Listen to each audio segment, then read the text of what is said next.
নমস্কাৰ সকলোকে ডিজি ইনফৰমেশ্যন চেনেললৈ স্বাগতম জনালো।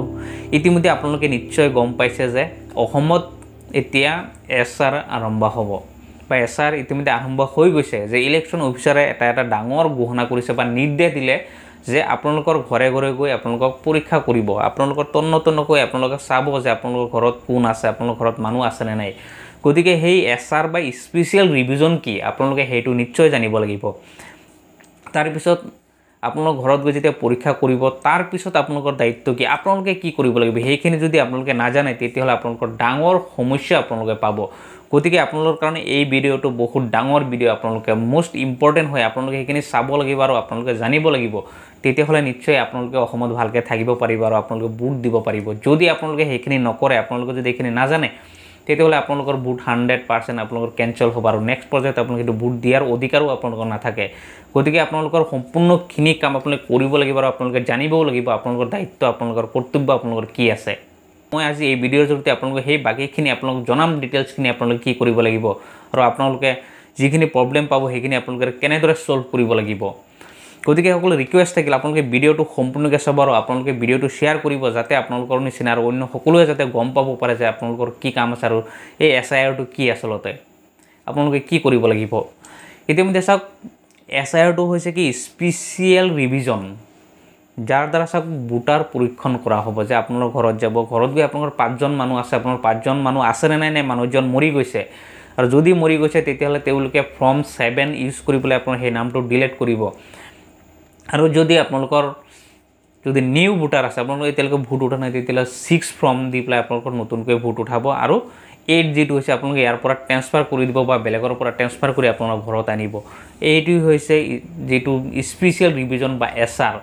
ইলেকশ্যন অফিচে ইতিমধ্যে জনাইছে যে আপুনি যদি অসমত বসবাস কৰি আছে বহুত দিন ধৰি, তেতিয়াহ'লে আপোনালোকে ইয়াত অসমত এতিয়া নতুনকৈ আপোনালোকে ভোট উঠাব পাৰিব। আপোনালোকে অন্য জেগাতেই নাম আছে, তথাপি কিন্তু আপোনাৰ ফৰ্ম 8 ব্যৱহাৰ কৰি আপোনালোকে ইয়াত নাম উঠাব পাৰিব। আপুনি যদি অসমত যদি 2 দিন যদি আপুনি বসবাস কৰি আছে তেতিয়াহ'লে আপোনাৰ ঘৰত আহি পেলাই আপোনালোকে সেই নামটো উঠাব পাৰিব।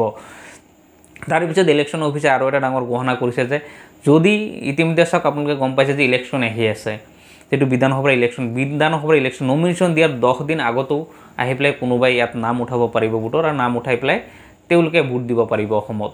এইটো এটা ডাঙৰ এটা প্ৰপোগেণ্ডা, যিটো আপোনালোকে নিশ্চয় জানিব লাগিব যে আপোনালোকে কি কৰিব লাগিব। ইতিমধ্যে চাওক, ইলেকশ্যন অফিচাৰে যিটো নিৰ্দেশ দিলে 22 নৱেম্বৰৰ পৰা ইতিমধ্যে যিটো এছআৰ যিটো হয়, যিটো ভোটাৰ পৰীক্ষণ যিটো হ'ব, পুনৰীক্ষণ হওক, তন্নতন্নকৈ যিটো চাব সেইটো কাম আৰম্ভ হৈছে। বিএলঅ'সকলে আপোনালোকৰ ঘৰত যাব, ঘৰত গৈ সেইখিনি আপোনালোকে চাব। যেতিয়া আপোনালোকে বিএলঅ' আপোনালোকৰ ঘৰত যাব, আপোনালোকৰ ঘৰত মানুহ থাকিবই লাগিব, সেইটো আপোনালোকে নিশ্চয় জানে ভালকৈ। মই আগৰ ভিডিঅ'ত আপোনালোকক কৈছোঁ যে বিএলঅ' এবাৰ নহয় 3 বাৰ আপোনালোকৰ ঘৰত যাব, আৰু বিএলঅ'ৰ লগত আপোনালোকৰ ইতিমধ্যে সহায় কৰিবৰ কাৰণে প্ৰত্যেকটো দলৰ পৰা বিএলএ তেওঁলোকে এপইণ্ট কৰিছে, আৰু বিএলঅ' হয়তো লগত থাকিব আৰু গৈ পেলাই তেওঁলোকে সেইখিনি কাম কৰিব, আৰু সেইখিনি সহায় বিএলঅ'সকলেও কৰিব আপোনালোকৰ, যাতে সেইখিনি প্ৰব্লেম নাপায়।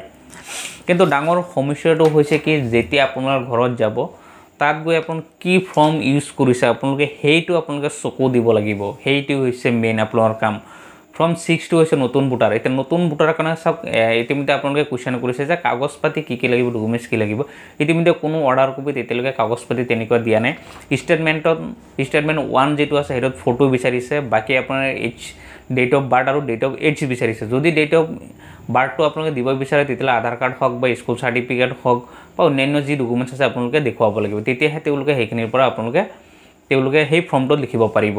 আৰু ষ্টেটমেণ্ট 2 হৈছে নতুন ভোটাৰৰ কাৰণে ইতিমধ্যে তেওঁলোকে ডকুমেণ্টছ দিবই লাগিব, সেইটো জানে।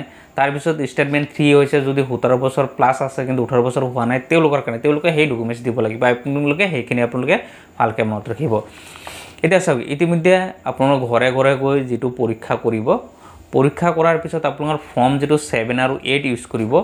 7টো হৈছে আপোনাৰ ঘৰত যদি মানুহ মৰি গৈছে, আপোনাৰ নামটো যদি ডিলিট কৰিব বিচাৰি আছে তেতিয়াহ'লে তেওঁলোকে 7 ইউজ কৰিব। আৰু যদি আপোনাক ইয়াৰ পৰা শ্বিফ্ট কৰিব বিচাৰিছে, আপুনি ইয়াৰ পৰা বেলেগত গুচি গৈছে, আপোনাৰ ইয়াতো নাম আছে বা বেলেগত আপোনালোকে এতিয়া গুচি গ'ল, তাত যদি আপোনালোকে সেই নামটো ট্ৰেন্সফাৰ কৰিব বিচাৰিছে তেতিয়াহ'লে 8 ফৰ্ম তেওঁলোকে ইউজ কৰিব। বা অন্য ঠাইৰ পৰা যদি আনিব বিচাৰি আছে তেতিয়াহ'লে আপোনালোকে ফৰ্ম 8 তেওঁলোকে ইউজ কৰি পেলাই আপোনাৰ ঘৰত সেই নামটো ট্ৰেন্সফাৰ কৰি আনিব। সম্পূৰ্ণখিনি কাম 22 ডিচেম্বৰৰ ভিতৰত ইতিমধ্যে কমপ্লিট কৰিব। আপোনালোকৰ বিএলঅ'সকলে ঘৰে ঘৰে যাব, গৈ পেলাই আপোনাৰ 22 ডিচেম্বৰৰ ভিতৰত সেইখিনি ডাটা আপোনালোকে কালেক্ট কৰিব আৰু সেইখিনি আপোনালোকে ডাটা কালেক্ট কৰাৰ সময়ত আপোনালোকে সহায় কৰিব লাগে আৰু সেইখিনি আপোনালোকে দিবই লাগিব। আৰু যদি নিদিয়ে তেতিয়াহ'লে আপোনালোকৰ প্ৰব্লেম হ'ব, কাৰণ আপোনাৰ ঘৰত এবাৰ দুবাৰ তিনিবাৰ গৈছে, যদি তাৰপিছতো আপোনাক যদি নাপায় তেতিয়াহ'লে আপোনালোকৰ ভোট দিয়াৰ অধিকাৰ নিশ্চয় আপোনালোকৰ নাথাকিব।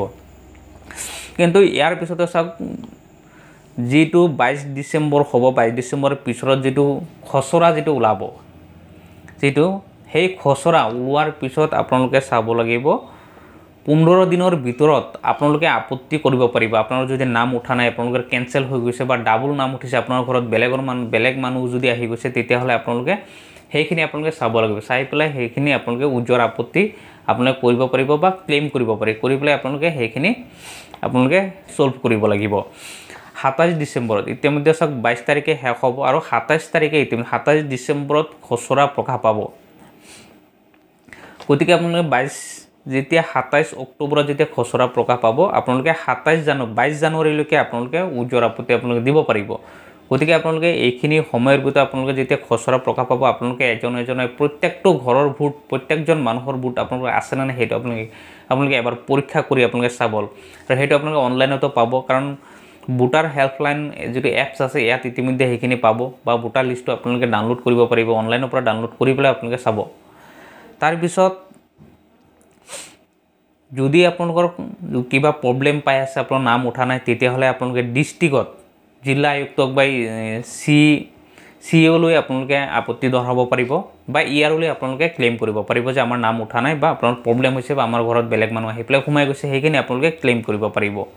আপোনালোকে এই সম্পূৰ্ণখিনি আপোনালোকে কৰাৰ পিছত, মানে খচৰা প্ৰকাশ হোৱাৰ পিছত যদি আপোনালোকৰ নাম চাম অহা নাই, তেতিয়াহ'লে আপোনালোকে সেইখিনি ক্লেইম কৰাৰ পিছত কিন্তু ফেব্ৰুৱাৰী মাহত আপোনালোকৰ ফাইনেল লিষ্ট ইতিমধ্যে আপোনালোকে ওলাব।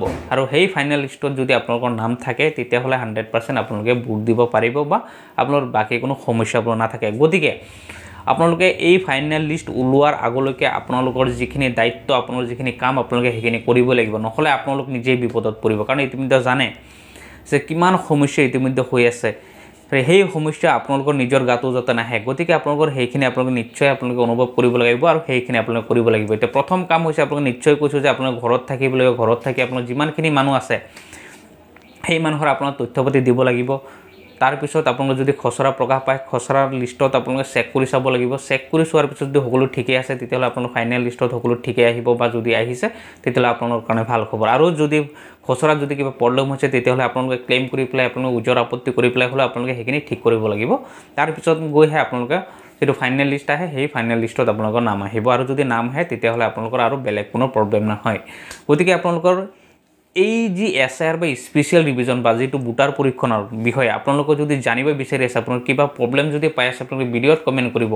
আৰু আপোনালোকক মই আগতে কৈছোঁ ভিডিঅ'টো শ্বেয়াৰ কৰিব। বাকীখিনি মই আপোনালোকক কিমানখিনি হেল্প কৰিব লাগে, মই সেইখিনি আপোনালোকে হেল্প কৰিম, যাতে আপোনালোকৰ কোনো প্ৰব্লেম নহয়, আপোনালোকে সেইখিনি ভোট যাতে আপোনালোকে দিব পাৰে, বা সেইখিনি ভোটাৰ অধিকাৰ যদি আপোনালোকৰ নিশ্চয় থাকিব পাৰে যাতে। ধন্যবাদ।